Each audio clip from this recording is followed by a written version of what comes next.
വെച്ചാലേ എന്തെല്ലോ രോഗം വരും. അതുകൊണ്ടാണ് പ്ലാസ്റ്റിക് എല്ലാം പരക്കിയിട്ട് എവിടെയല്ലോ കൊണ്ടു കൊടുക്കുന്നത്. അങ്ങനെ ആൾക്കാരുണ്ട് നമ്മുടെ നാട്ടില്. അവരെ ഹരിതകർമ്മസേന എന്നാ പറയാ. അവരെ കുറിച്ചുള്ള ഒരു നാടകമാണ് നിങ്ങൾ ഏച്ചിമാര് കളിക്കുന്നത്. നാടകത്തിന്റെ പേര് ഇനി വരുന്ന തലമുറക്കായി. നാടകം തുടങ്ങുന്നു. ഇനി വരുന്നൊരു തലമുറയ്ക്ക് ഇവിടെ വാസം സാധ്യമോ? മലിനമായ ജലാശയം, അതിമലിനമായൊരു ഭൂമിയും. ഏച്ചി, നീ ആ വെള്ളം അടിച്ചേ. പൊട്ടിയൊന്നും കാണുന്നില്ലല്ലോ. ദാ നോക്ക്, എല്ലാ കൂട്ടികൾക്ക് തെങ്ങിച്ചൂട്ടി കുളിമുറിയിൽ നിന്നുള്ള പൈപ്പുണ്ട്. ആകെ മൊത്തം അഴുക്ക് വീഴും കൊതുകും. എട്ട നാറ്റവും. കടത്തിന് പുറത്താണെങ്കിൽ തരംതിരിച്ചെടുക്കാമായിരുന്നു. ഇതെന്തായാലും നമുക്ക് മെമ്പറോട് പറയണം. എന്തൊരു അഹങ്കാരമായ വീട്ടിലെ കുട്ടി. അതേടി, അഹങ്കാരം തന്നെ. ചേട്ടാ, വേസ്റ്റ് മുഴുവൻ കൂട്ടിക്കലർത്തി ആ തെങ്ങിൻ ചുട്ടിലെ ഓട വെള്ളത്തിലാണോ ഇടുന്നത്? ഒന്ന് തരംതിരിച്ച് കഴുകിയുണക്കി വെച്ചൂടെ? അതിനല്ലേ നിങ്ങൾക്ക് കാശ് വരുന്നത്. ഈ കാര്യം നമുക്ക് പോകാം. അയാളെ പൊടിക്കുന്നുണ്ട്. അതൊക്കെ കത്തിക്കോ. നിങ്ങളോട് പഞ്ചായത്ത് കേസോടെ പെരുക്കം വന്ന് പെരുക്കിക്കോണം.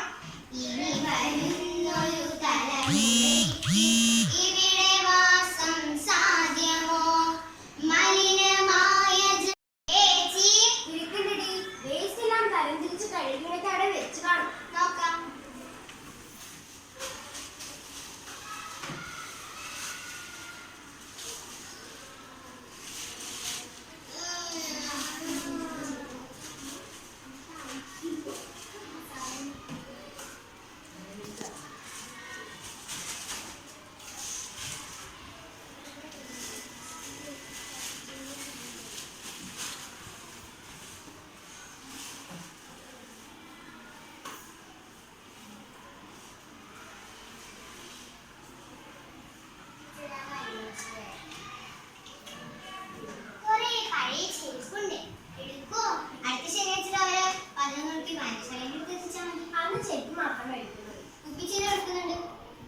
അതെയോ, നിങ്ങൾക്ക് കുടിക്കാൻ എന്താ വേണ്ടത്?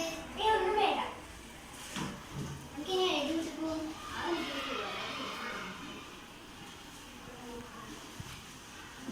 കള്ള പട്ടാണിച്ചേ, എന്നെ സ്റ്റെപ്പിൽ വെച്ചിട്ട് പുതിയ ചെരുപ്പായിട്ട് എങ്ങോട്ടാ പോന്നി? മൈക്കിയാക്ക് തന്നോ? ഇല്ലെങ്കിൽ ഞാൻ ഒറ്റ ചാള കൂട്ടും. എന്റെ മുത്തപ്പ, നിങ്ങളുടെ ചെരുപ്പതിനാ നമുക്ക് ഭർത്താക്ക